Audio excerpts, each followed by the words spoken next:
ರಾಜಧಾನಿ ಬೆಂಗಳೂರಿನಲ್ಲಿ ಮಳೆಯ ಅಭಾವದಿಂದಾಗಿ ಅಂತರ್ಜಲ ಮಟ್ಟ ಕುಸಿದಿರೋದು ನಿಮಗೆಲ್ಲ ಗೊತ್ತೇ ಇದೆ. ಹಾಗೆಯೇ ನಗರದಲ್ಲಿ ಕೊಳವೆ ಬಾವಿಗಳೆಲ್ಲವೂ ಕೂಡ ಹೆಚ್ಚು ಕಡಿಮೆ ಬತ್ತು ಹೋಗಿವೆ.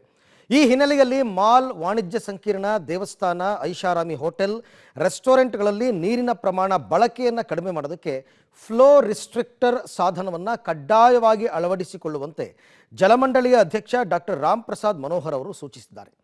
ಏನಿದು ಫ್ಲೋ ರಿಸ್ಟ್ರಿಕ್ಟರ್ ಸಾಧನ, ಇದರಿಂದ ನೀರಿನ ಬಳಕೆಯನ್ನು ಹೇಗೆ ಕಡಿಮೆ ಮಾಡಬಹುದು, ಈ ಬಗ್ಗೆ ನಮ್ಮ ಪ್ರತಿನಿಧಿ ವಿವರಿಸಿದ್ದಾರೆ. ಬನ್ನಿ ನೋಡ್ಕೊಂಬರೋಣ. ನಗರದಲ್ಲಿ ನೀರಿನ ಬಳಕೆಯ ಪ್ರಮಾಣವನ್ನು ಕಡಿಮೆ ಮಾಡೋದಕ್ಕೆ ಜಲಮಂಡಳಿ ಸಾರ್ವಜನಿಕರಿಗೆ ಒಂದಿಷ್ಟು ಸಲಹೆಗಳನ್ನು ಕೂಡ ನೀಡಿದೆ.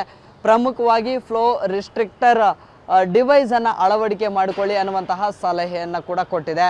ಸೊ ಆ ಫ್ಲೋ ರಿಸ್ಟ್ರಿಕ್ಟರ್ ಮೀಟರ್ ಹೇಗಿರುತ್ತೆ ಅಂದರೆ ಡಿವೈಸ್ ಹೇಗಿರುತ್ತೆ ಅನ್ನುವಂಥದ್ದನ್ನು ತೋರಿಸ್ತಾ ಹೋಗ್ತೇನೆ.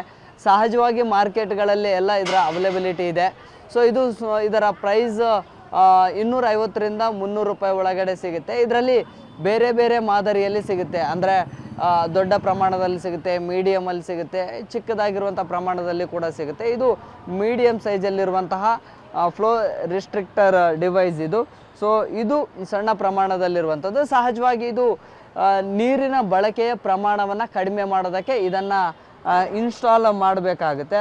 ಸಹಜವಾಗಿ ಇದು ಟ್ಯಾಪ್ ಇದೆ, ಈ ಟ್ಯಾಪಿಗೆ ತಕ್ಕಂತೆ ಇದನ್ನು ಇನ್ಸ್ಟಾಲ್ ಮಾಡಿಕೊಂಡ್ರೆ ಸಹಜವಾಗಿ ಇದನ್ನು ಓಪನ್ ಮಾಡಿದರೆ ಅಂದರೆ ಸಹಜವಾಗಿ ನೀರು ಹೇಗೆ ಫ್ಲೋ ಆಗುತ್ತೆ ಅದೇ ಮಾದರಿಯಲ್ಲಿ ಬರುತ್ತೆ. ಈ ಫ್ಲೋ ರಿಸ್ಟ್ರಿಕ್ಟರ್ ಸಾಧನವನ್ನು ಇದನ್ನು ಆ್ಯಡ್ ಮಾಡಿದರೆ ನಿಗದಿತ ಪ್ರಮಾಣದಲ್ಲಿ ಮಾತ್ರ ನೀರು ಫ್ಲೋ ಆಗುತ್ತೆ. ಈ ಮೂಲಕವಾಗಿ ನೀರಿನ ಬಳಕೆಯನ್ನು ಕಡಿಮೆ ಮಾಡಬಹುದು. ಅಂದರೆ ಅನಗತ್ಯವಾಗಿ ವೇಸ್ಟೇಜ್ ಮಾಡೋದಕ್ಕೆ ಆಗೋದಿಲ್ಲ.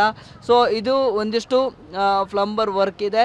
ಸೊ ಇದನ್ನು ಇನ್ಸ್ಟಾಲ್ ಮಾಡಿ ಕರೆಕ್ಟಾಗಿ ಫಿಟ್ಟಿಂಗಲ್ಲಿ ಕೂರಿಸಿದ್ರೆ ನೀರಿನ ನೀರು ವ್ಯರ್ಥವಾಗಿ ಫ್ಲೋ ಆಗೋದಿಲ್ಲ. ಎಷ್ಟು ನಿಗದಿತ ಪ್ರಮಾಣದಲ್ಲಿ ಫ್ಲೋ ಆಗಬೇಕು ಅಷ್ಟೇ ಬರುತ್ತೆ. ಗಮನಿಸ್ತಾ ಇದ್ರಿ, ಇದರಲ್ಲಿ ಸಣ್ಣ ಪುಟ್ಟದಾಗಿರುವಂತಹ ಚಿಕ್ಕ ಚಿಕ್ಕ ಹೋಲ್ಗಳೇನಿದ್ದಾವೆ ಅದರಲ್ಲಿ ಮಾತ್ರ ನೀರು ಫ್ಲೋ ಆಗುತ್ತೆ. ಸೊ ಸಹಜವಾಗಿ ಇದನ್ನು ಓಪನ್ ಮಾಡಿದರೆ ಸಹಜವಾಗಿ ಯಾವುದೇ ಹೋಲ್ ಇರೋದಿಲ್ಲ, ಸಹಜವಾಗಿ ನೀರಿನ ಫ್ಲೋ ಸ್ಪೀಡಾಗಿ ಆಗುತ್ತೆ. ಸೊ ಇದರಲ್ಲಿ ಹಾಗೆ ಆಗೋದಿಲ್ಲ, ಕಡಿಮೆ ಪ್ರಮಾಣದಲ್ಲಿ ನೀರು ಫ್ಲೋ ಆಗುತ್ತೆ.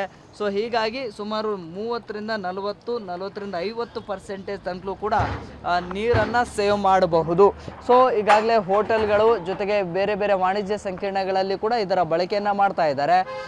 ಸಾರ್ವಜನಿಕ ಜಾಗಗಳಲ್ಲಿ ಕೂಡ ಇದರ ಬಳಕೆ ಹೆಚ್ಚಾಗಬೇಕು ಅನ್ನುವಂತಹ ನಿಟ್ಟಿನಲ್ಲಿ ಕೂಡ ಜಲಮಂಡಳಿಯ ಅಧಿಕಾರಿಗಳು ಇದೀಗ ಜನರಿಗೆ ಒಂದು ಮನವಿಯನ್ನು ಕೂಡ ಮಾಡ್ತಾ ಇದ್ದಾರೆ. ಈ ಒಂದು ಡಿವೈಸನ್ನು ಇನ್ಸ್ಟಾಲ್ ಮಾಡ್ಕೊಳ್ಳಿ ಅನ್ನುವಂಥದ್ದನ್ನು. ಜೊತೆಗೆ ಹೆಚ್ಚಿನ ಪ್ರಮಾಣದಲ್ಲಿ ನೀರನ್ನು ಉಳಿಸಿರುವಂತಹ ಜನರಿಗೂ ಕೂಡ ಜಲಮಂಡಳಿಯಿಂದ ಒಂದು ಸರ್ಟಿಫಿಕೇಟನ್ನು ನೀಡಿ ಅವರಿಗೆ ಪ್ರೋತ್ಸಾಹ ನೀಡುವಂತಹ ನಿಟ್ಟಿನಲ್ಲಿ ಕೂಡ ಒಂದು ಪ್ರಯತ್ನಕ್ಕೆ ಮುಂದಾಗಿದೆ.